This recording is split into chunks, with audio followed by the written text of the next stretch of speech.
moving. Oh, there we go. You hear it? Yeah. Oh, yeah. No good.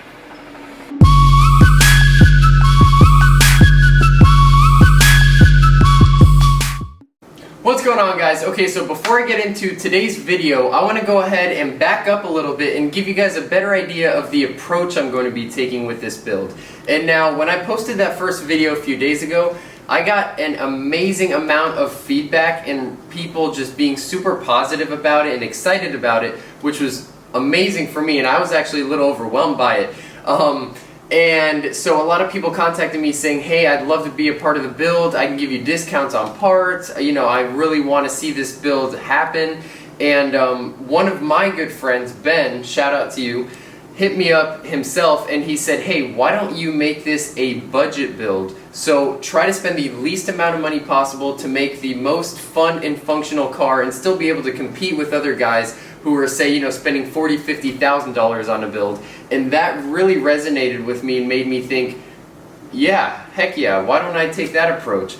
Because there's a few reasons why that really stuck with me, and one being, I'm not rich, I'm not made of money, I don't have an endless supply to be spending on this build, and so I don't know why I didn't come up with that in the first place. But it really, I think, is going to be a fun challenge for me. And then the second thing that really got me excited about taking that approach was the fact that I can really try to involve the whole car community and reach out and get a bunch of others, you know, to be a part of this project if they're going to be helping me out in terms of parts or helping me source certain things or help me with the work on the car itself. And so, like I said, guys, my main approach with this car at this point is going to be what I call a budget build. We're going to build the dopest track car / drift car possible and spend the least amount of money. And I'm going to be very open with you guys in terms of how much money I spend on this car. So I'll be breaking down everything I spend on it in every video. Whatever parts I buy, I'll make sure to tell you guys how much I've spent on them, where I bought the parts.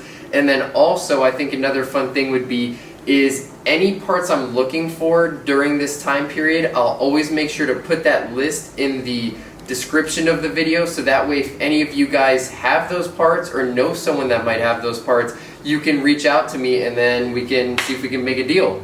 So that's going to be the approach, and yeah, enjoy the video. Alright, so the first thing we're going to do right now is check the oil, because we're about to start the engine, or try to start it and hope it'll turn over. We'll see. So there's definitely oil, and I think Eugene had also said that he did oil change recently, right? Yeah. So yeah. Alright guys, so we're gonna turn the car on right now, so cross your fingers it doesn't blow up on us. Oh, and also real quick, let me introduce you. So this is Keon, my boy. Guys. I sold him my old E46 M3, which is this one right here. Same spec, same color.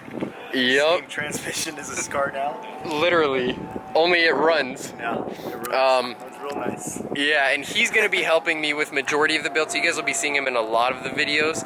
I think he knows more about engines than I do, to be honest, because I'd say so. I don't know. We'll see. Well, I guess if not, then it's two guys. We've anything like this before, so we're gonna be learning as we go for sure. Yeah, so essentially two guys that only know, I don't know, 20% of something like engine stuff, but either way, it should be a fun ride, so let's see if this car turns on. Alright guys, cross your fingers.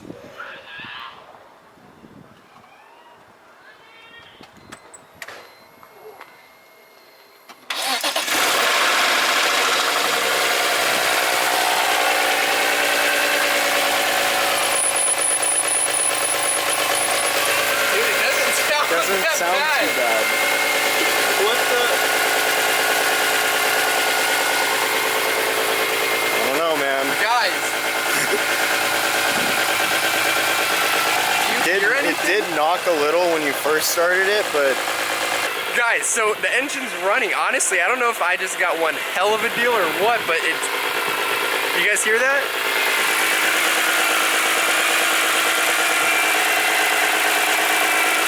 I mean, it doesn't sound perfect, but it definitely doesn't sound like a rod bearing, right? I really don't know, dude. You guys comment down below, I guess, and tell us what you think. Okay, so we're gonna start Keon's car right now just to see the difference, or if it sounds similar. He has a full-on exhaust system, so obviously it's gonna sound different, but we want to see if the engine itself sounds similar.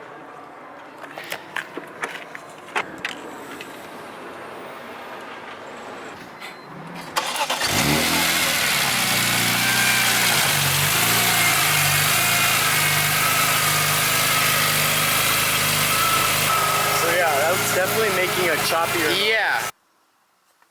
Alright, so now I'm going to go ahead and use the OBD2 scanner and see if there's any codes that come up, because we're so shocked that the car actually turned on and sounded so much better than what we expected that I can't see that we want to see if any codes come up to get a better idea of what the heck is going on. Alright, let's see. There should be some blinking lights down here. Alright, let's turn on the car. Bro, the engine almost sounds better the second time we started it than the first. You know what, dude? There's not even a check engine light on. Alright guys, so Keon's logic is if the guy drove the car for 2 days with it sounding like this, we should be okay driving it for 5 minutes like this. We really have no idea how to even go about this, so we're just gonna try to drive it and see if we feel or notice anything, yeah? Alright guys, wish us luck. Hopefully this doesn't roll into my car, dude. Alright, so Noisy brakes. power, no, I think that's power steering. Alright, it goes into reverse. Oh, what is that? What is that light? I think coolant. Okay. But it's, We checked the coolant though? yeah. No, we didn't. No, we did. We should probably check that. Alright, so the coolant was completely empty, so good thing we checked that. Yeah.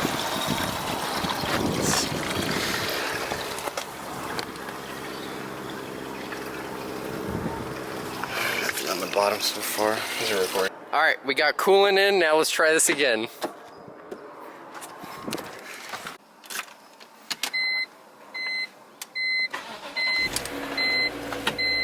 Alright. A little bit louder that time, I feel like. Yeah. Alright guys, we're reversing. So the car moves. Damn, that steering rack, I don't know what the... This hasn't been moved in Well, yeah, that's true too. 2 years. Alright, let's put into first. We got it in first, guys. We're moving. Oh, there we go. You hear it? Yeah. Oh, yeah. No good.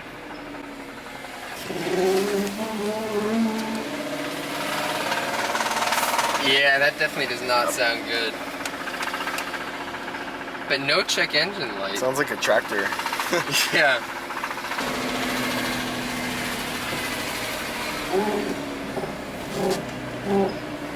But technically I got a running M3 for $2,000, right? I'd say so. Alright guys, so Keon and I have been sitting here and all jokes aside, we're trying to figure out what the best approach is right now.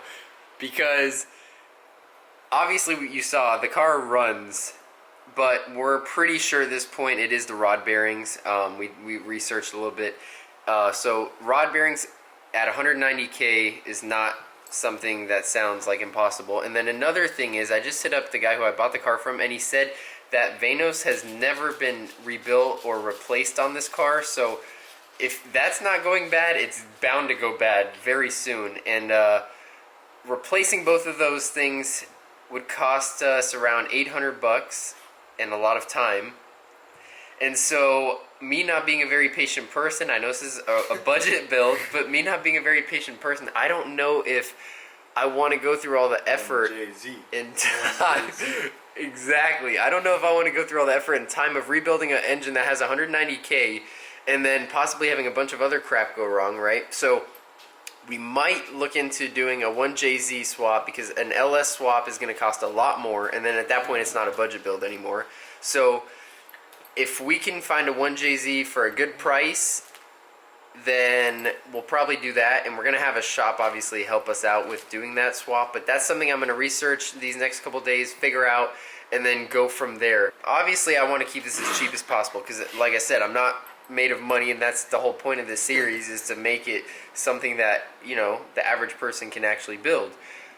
But I don't want to spend weeks and weeks on end building this freaking engine and then it goes to shit. So after a drift or a donut. A lot of thinking. Yeah, so I'm gonna think on it. Please, guys, comment down below. Let me know what you guys think we should do next, or how we should approach this car build now. So thanks for watching, guys. As always, like, share, subscribe, and we'll see you guys in the next video. Peace.